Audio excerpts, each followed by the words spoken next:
Have you ever noticed that the most brutal things you hear come from inside your own head? Not from strangers, not from your boss, not even from the people who hurt you in the past. It's that voice, the one that shows up right before you want to try something new, that tells you it's not going to work, that questions whether you're good enough, and that reminds you of every past mistake like it's trying to keep a tally. And here's the crazy part. You've probably gotten so used to hearing it that you stopped noticing it. You think it's logic.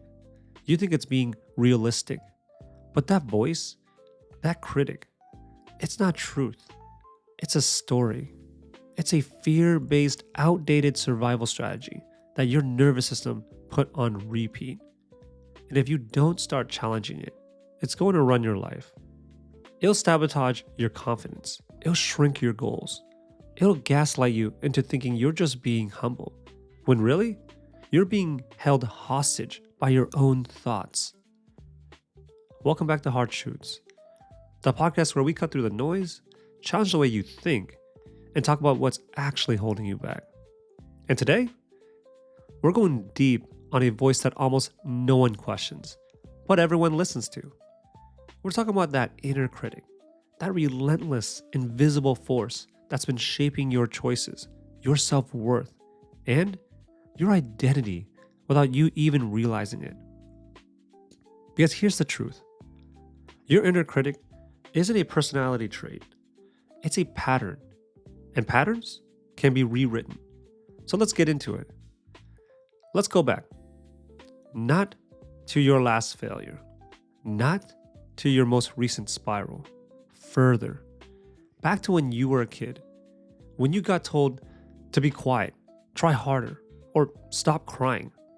Because those little moments, small on the surface, but deep enough to carve tracks into your nervous system. Because that's where your inner critic was born. Not in adulthood, not in ambition, in survival. See, the inner critic didn't start as the enemy.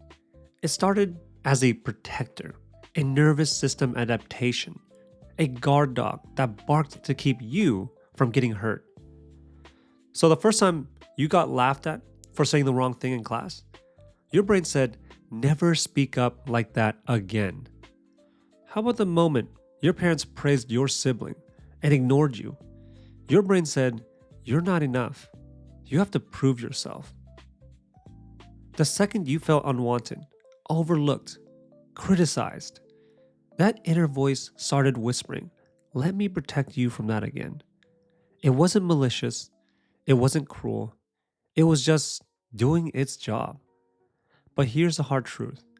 Your inner critic was designed for a younger version of you, and you never updated that software. Now you're an adult.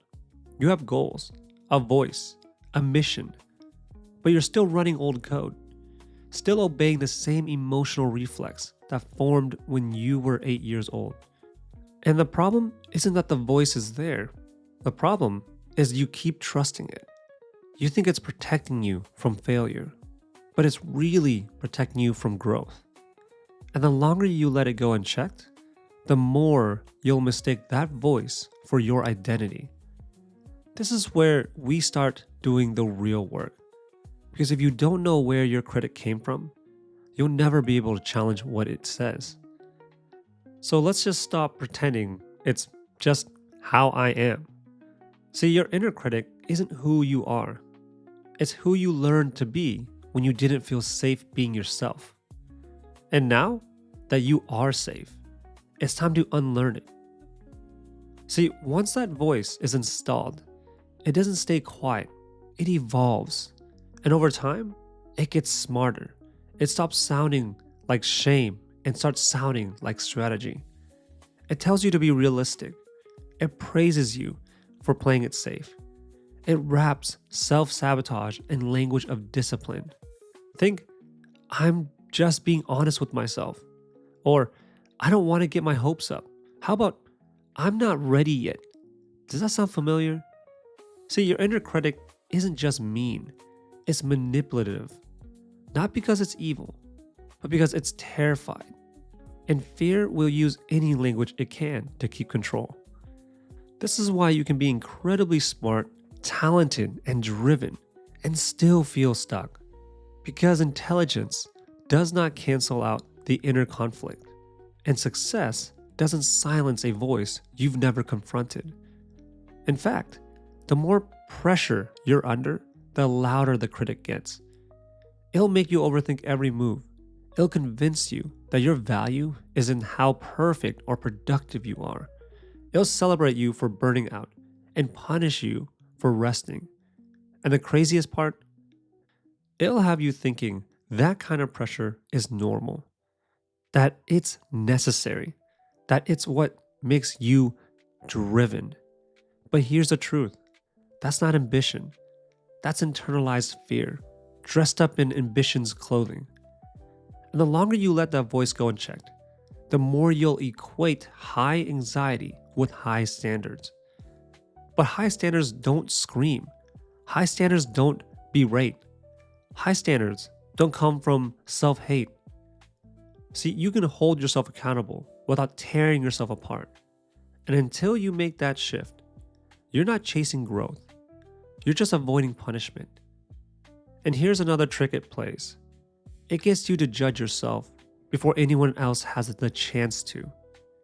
You won't even let yourself want things out loud anymore.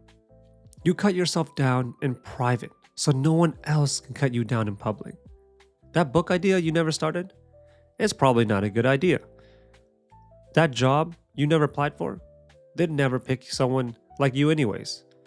How about that relationship sabotage? You think, I didn't really want it anyways. See all of that? It's pre-rejection.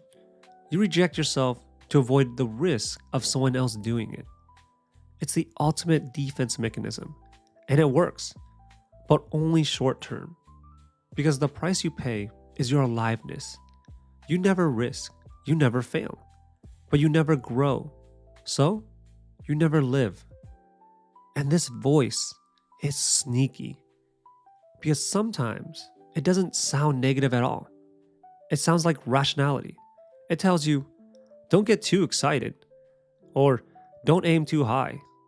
How about just be grateful for what you have?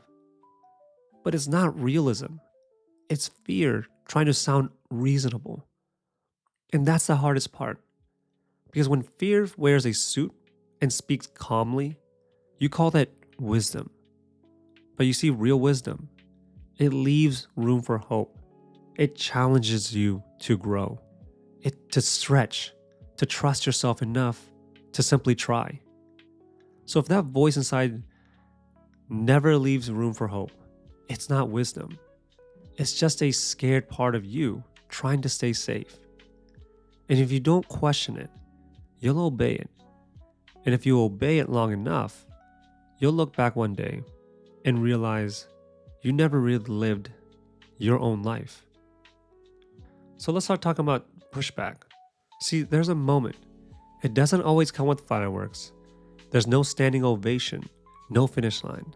Sometimes it's just a pause, a tiny breath between the old voice saying, you can't do this, and a deeper voice inside you whispering, what if I tried anyways? That's the beginning. That's where things start to change. Because you can't silence your inner critic with force. You can't bully it into disappearing. You have to outgrow it. And that starts with recognition. Start noticing when it shows up, when you feel it in your body, what it tries to protect you from. Is it trying to keep you from being seen? From being wrong? From being disappointed? See, it's not random. It's a system. A trained, learned response to danger. Only now, the danger is invisible. It's shame, vulnerability, change. So you do what the critic trained you to do. Over-prepare, underclaim, shrink yourself just enough to stay out of the spotlight. But here's the reframe. That voice doesn't mean stop. It means stretch. It means you're brushing up against your edge. It means you're stepping out of the story that used to keep you safe. It's like your nervous system saying, "We've never been here before. Are we sure we're allowed to want this?" And in that moment, you get to answer back, "Hell yes, we are." So you don't banish the critic. You build a relationship with it. You say, "I know you're scared. I know you think playing small keeps us safe. But we don't need to hide anymore. We're not 8 years old. We're not powerless. We can handle being seen now." See, it's not about becoming fearless. It's about becoming more loving towards yourself, even when fear shows up. Every time you recognize the critic and choose not to believe it, you chip away at its authority. You reclaim your identity. And slowly, the critic stops being your saboteur and starts becoming your signal. Not a stop sign, but a guidepost. "This is where I grow," it says. So there's a difference between hearing a critical thought and becoming it. And this is where most people get trapped. Not because they're weak, not because they're broken, but because they've never been shown how to create distance between who they are and what they hear. See, you're not lazy. You've just been told that resting is the same as giving up. You're not unmotivated. You're exhausted from dragging a critic around every time you try to improve. And you're not indecisive. You've been taught to distrust your own voice. And over time, that becomes your identity. See, the girl who second guessed everything, or the guy who always jokes about his own failure, or the person who plays it safe because risk feels reckless. That's what happens when the critic isn't just in your head, it gets in your self-concept. It shows up in the words you use. Think, "I'm not good with people," or "I always screw things up." But no identity is permanent. No story is final. You are not the quote-unquote overthinker. You are someone who learned to overanalyze because you thought it kept you safe. You're not the quote-unquote anxious one. You are someone whose nervous system is still carrying weight from years of walking on emotional eggshells. See, once you start naming it, you create space. And in that space, you reclaim choice. You can say, "Maybe that's been true about me in the past, but it doesn't have to be who I am forever." You see, because that's the critic's ultimate power, identity fusion. And your ultimate rebellion is identity freedom. Rebuilding who you are without the critic doesn't mean pretending the fear isn't there. It means refusing to bow to it. See, you don't need to be unshakable. You need to stop building your self-worth on a voice that was never yours to begin with. That's not your intuition. That's not your gut. That's the ghost of someone else's shame, pretending to be your truth. And today, that ghost doesn't get to speak for you anymore. This is what I've done that helps. When my inner critic starts whispering, especially in high-stake moments, I don't try to silence it. I talk to it. I say, "I know you're scared, but you're not driving this anymore." And every single time I do that, I feel a little more free, a little more me. See, I've learned to treat that voice not as truth, but as a cue, a signal that I'm entering a growth zone. And you see, over time, I built another voice in my head, one that still expects more from me, but does it with love. So here's your challenge. For the next 7 days, every time you hear the inner critic say something, anything, I want you to pause and say this back. "That's the old script. I'm writing a new one." And I want you to do this every single time. Even if you don't believe it at first, even if it feels fake, say it anyways. Because repetition rewires reality. And the more you speak as a person you're becoming, the faster you become them. Don't wait for the critic to disappear before you move. Move anyways, and let that movement be the proof that that voice no longer controls you. So here's the truth. Loving yourself isn't about ego. It's about coming home to yourself, especially in moments when you feel unlovable. Because if you don't anchor your worth within, the world will keep trying to sell you reasons to doubt it. Self-love is not a destination. It's a practice. And it starts every time you choose to show up for yourself. Not just when you're winning, but when you're wobbly, when you're triggered, when you're tired. So this week, I want you to pick one thing, just one, from today's episode and actually live it. Give yourself permission to rest, or feed yourself with intention, or speak to yourself like someone who matters, because you do. Tag me at DannyLivin, DANNYLYVIN, and let me know which self-love action you're committing to this week. This is Hard Truths. And today's truth, you don't become more worthy by fixing yourself.